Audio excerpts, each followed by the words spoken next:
when we say that someone was born too early by a certain number of years, we're speaking with the benefit of academic hindsight. Sor Juana Inés de la Cruz was an academic scholar and a poet in a century when women were thought to be either incapable of her level of knowledge or dangerous for holding it. The Age of Enlightenment picked up its pace 20 years after her death, making it provocative to wonder how her life would have gone had she been born 100 years later. The following is a brief presentation of the life and accomplishments of Sor Juana. This includes the basics of her birth and childhood, key events in her life, and examples of her prowess as a writer. Her birth name was Juana Inés de Espaje y Ramirez de Santillana. The Jesuit Diego Calleja lists her birth date as November 12, 1651. However, some scholars believe that a baptismal record from her parish dated December 2, 1648 refers to her. She lived in San Miguel de Pantla near Mexico City in the convent of San Jeronimo. She was considered an illegitimate child who, along with her 5 siblings, grew up in the home of her maternal grandfather. She showed signs very young of being an intellectual prodigy. By the age of 3, she could already read, and at 16 she dazzled the viceroy and vicereine for whom she had been sent to serve as lady-in-waiting with her knowledge. This gained her their protection in her convent from those who would force her to stop writing and studying. Also, as a result of their mutual interest in scholarly pursuits, Sor Juana and the vicereine became close friends. Both brilliant and beautiful, she was the subject of interest among many suitors who sought a wife. However, she had no interest in marriage or mothering children. By the time she was 20 years old, she had entered the nunnery and settled in the Order of St. Jerome, where she took her final vows. While obliged to perform various duties that were typical for a nun, she was given considerable freedom to not only study and write poetry, but also to amass a large personal collection of books, scientific tools, and instruments.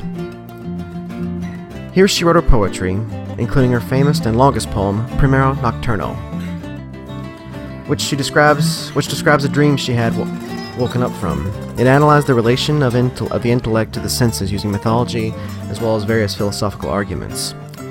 She also wrote love poems, which were considered scandalous at the time. One, informally known as My Divine Lysis, is an expression of her respect and adoration of the vicereine. As with Primero Nocturno, she used extensive metaphor and allegory, citing numerous references to make her point.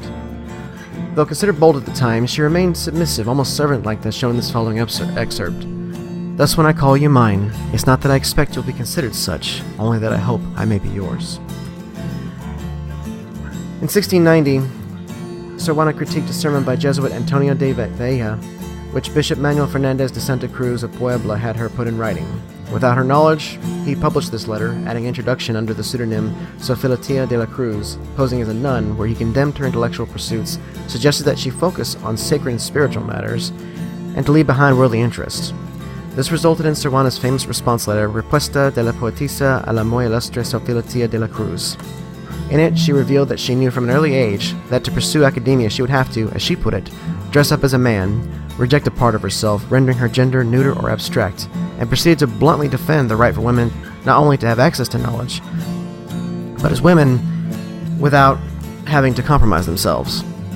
Sor Juana's response did not appear to be persuasive among the clergy at the time, as the Archbishop of Mexico, Francisco de Aguiar Acejas, condemned her secular pursuits, and her confessor, Father Antonio Núñez de Miranda, broke ties with her. On top of that, her protectors, the viceroy and vicereine, had to leave Mexico, leaving her more vulnerable. The resultant pressure to be penitential finally led to her writing an affirmation of her faith in 1693.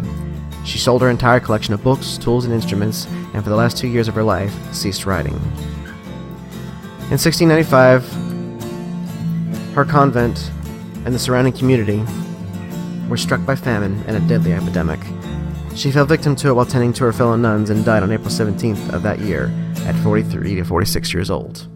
Known even during her lifetime as the 10th Muse, despite the obstacles she faced, she is now considered one of the first great poets of Mexican literature.